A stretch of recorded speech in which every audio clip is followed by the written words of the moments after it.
Ko'p tadbirkorlarimiz mana shuni bilmaganligi uchun hali ham 3-4 do'konida o'tiribdi-da. Rayonning nalogi bilan $100 $500 kelishib yuraveradi-da. Lekin 20 yil oldin ham o'sha 3-4 do'konda o'tirdi, hali ham 3-4 do'konda. Ya'ni soliq to'larkanmandan qo'rqib o'smayapti. Undan ko'ra soliqni to'lab, milliard soliq to'laydigan bo'lib, Alloh shunaqa barakani bersin deydigan fikrni balkim qo'rqmasin, fikrini o'zgarishiga bir sabab bo'laylik deyapman-da. Zo'r narsani ochdingiz. Ayting. Hozir aytdingiz soliqni to'lashdan hammaga aytaman-da. Soliq to'lashdan qo'rqishadi-da, byudjetga ketayotgan narsadan qizg'anishadi. Bunday o'tirib qarasa, to'layotgan joyiga, o'tirgan joyiga arenda soliqdan ko'ra 10 barobar ko'p to'layotgan bo'ladi. Bitta joyda misol uchun $5,000 yoki $10,000 arenda o'tibdi, katta joy olibdi. $2,000 soliq to'lasa yuragini ushiydi. Voy, solig'im baland bo'lib ketadi. To'xta, arendang baland bo'lib ketyapti sana. Solig'ing emas, arendang baland bo'lib ketyapti.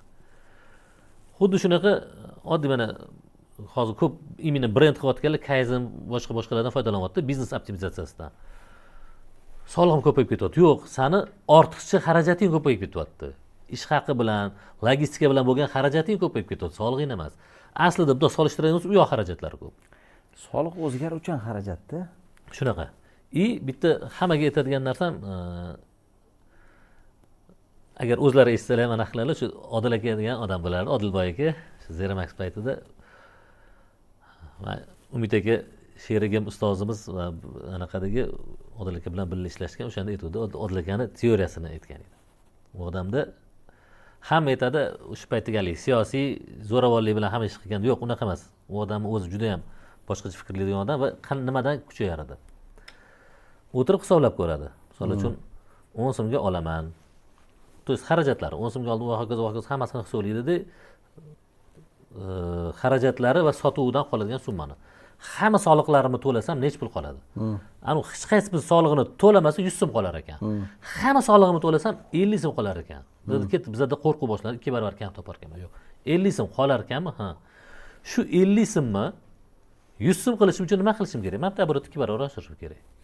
Shu 50 so'mni 1000 so'm qilish uchun nima qilishim kerak? Shu 50 so'mni 50 milliard foydaga chiqarish uchun nima qilishim kerak? Desa, demak, men bitta 1000 barobar kuchaytirishim kerak. Endi buni obratnisini oladi. Hamma biznesmen borganda nima qiladi? Hokimiyatga borib yer bergin yoki bankka borib kredit bergin desa, men falonchi biznes proyektim bor, faloncha foyda qilaman ishlasam, deydi. Bu shunchadan Ya, ular menga falon gektar yer ber, men 1000 ta 10 mingta ish o'rni yarataman. Har bittasini oilasida 4 tadan bolasi, chaqasi bo'lsa bir 50 mingta odamni boqaman. Hammasiga falonchi oylik beraman. Davlatga falonchi daromad soliq, menimcha ijtimoiy soliq, menimcha NSP, menimcha davlatga soliq to'lab beraman. Ular yo'q. Местный byudjetga falonchi, gos byudjetga falon milliard soliq to'lab beraman. Keling aka deydi-da. Qaysi hokim yo'q deydi? 5 ming ish o'rni yaratib beraman. Ana o'shandan ochilgan u odam anaqalari barakasi shundan. Ya'ni men soliq to'layman deydi. Zo'r gap. E'tibor berganimizda o'sha paytda налог komitetida biz ularda neft gazi kurator bo'lganmiz. O'shanda ahamiyat berardik-da. Qolayotgan foydasidan ko'ra solig'i 4-5 barobar ko'p bo'lardi haqiqatda. To'lanadigan soliq foydadan ko'ra 4-5 barobar ko'proq. Va e'tibor bering. 1 milliard soliq to'lasam 100 million so'm foyda qolar ekan. Mana 100 milliard soliq to'layman derdi. Nega 10 milliard qoladi menga? Strategiya o'sha soliqni to'lashga qaratib olinar edi.